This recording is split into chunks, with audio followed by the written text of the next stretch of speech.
મહેસાણા ઊંઝામાં ઠેર ઠેર પાણી ભરાયા છે। ભારે વરસાદથી ઊંઝા શહેર પાણી થયું। રોડ રસ્તા પર પાણી ભરાતા લોકોને હાલાકી સર્જાઈ છે। ઉમિયા માતા ગાંધી ચોકમાં પાણી ભરાયા છે। સરદાર ચોક નીચાણવાળા વિસ્તારો પર પાણી થઈ ગયા।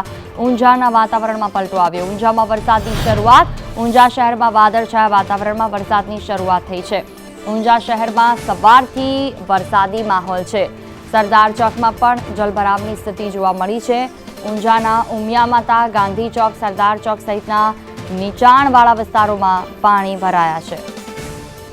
વધુ માહિતી સાથે સંવાદદાતા ચંદ્રેશ અમારી સાથે ફોન લાઈન પર જોડાયા છે। ચંદ્રેશ, સરદાર ચોકમાં જલભરાવની સ્થિતિ છે, શું વધુ વિગતો, શું માહિતી? જી, ચોક્કસથી આપણે જણાવી દઉં કે ઊંઝાનું વાતાવરણ સવારથી જ પલટાયું હતું ને ઊંઝામાં મેઘરાજા મહેરબાન થયા છે।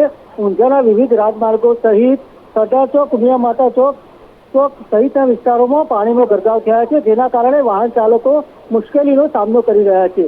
હાલ સાવચેતીના ભાગરૂપે ઊંઝાનો અંડરપાસ પણ બંધ કરવામાં આવેલો છે, જેને લઈને લોકોને ઊંઝા શહેરમાં આવવામાં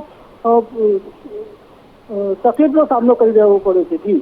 જી બિલકુલ, તમામ જાણકારી બદલ આભાર।